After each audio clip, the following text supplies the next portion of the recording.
Okay. Suryakala గారు అంటే ఇప్పుడు రైతులు మార్కెటింగ్‌లో ముందుకెళ్ళాలంటే అంటే ఒంటరిగా బెస్టా? అంటే ఇప్పుడు ఫర్ ఎగ్జాంపుల్ వాళ్ళు తయారు చేసుకుంటూ వాళ్ళ ఉత్పత్తులను మార్కెట్ చేసుకోవడం బెస్టా? లేకపోతే ఇప్పుడు ఎఫ్ఏఓలు ఫార్మర్ ప్రొడ్యూసర్ ఆర్గనైజేషన్స్ పెట్టుకోవడం వల్ల లాభం ఉందా?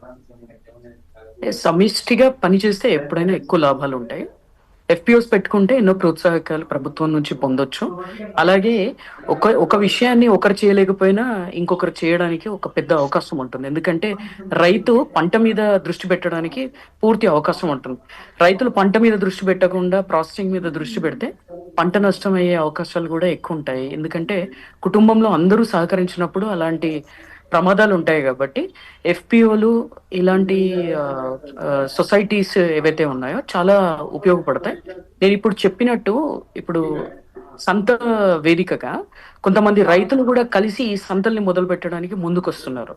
ఎందుకు అనంటే, మన సంతలో జరుగుతున్న కార్యక్రమాల గురించి మనము ప్రసార సాధనాల ద్వారా, ఎన్నో ఛానెల్స్ ద్వారా మనము నలుగురికి ఈ ప్రాసెసింగ్ ఎలా జేయాలి, వాల్యూ అడిషన్ ఎలా జేయాలి, ఏం జేస్తున్నారు, ఎలా అమ్ముతున్నారనే విషయం మనము అందరికీ తెలియజేసాం. సో, రైతులకి ఆ విషయాలు ఈ ప్రసార సాధనాల ద్వారా అందినప్పుడు వాళ్ళేం జేస్తున్నారంటే, మనం గూడా ఇది చేయొచ్చు అనే చైతన్యం వాళ్ళలో కలుగుతుంది.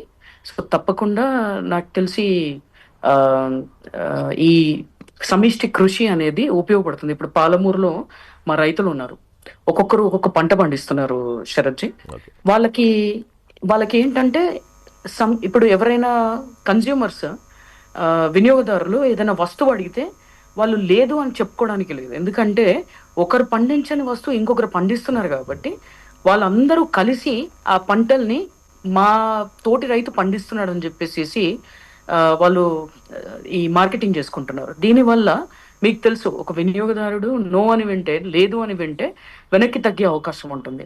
అన్ని వస్తువులు దొరికే దగ్గర వినియోగదారులు ఎక్కువగా వెళ్ళడానికి వాళ్ళ ప్రయాణ ఖర్చులు, వాళ్ళ సమయము ఇవన్నీ ఆదా అవుతాయి కాబట్టి వాళ్ళు తప్పకుండా సుముఖంగా ఉంటారు.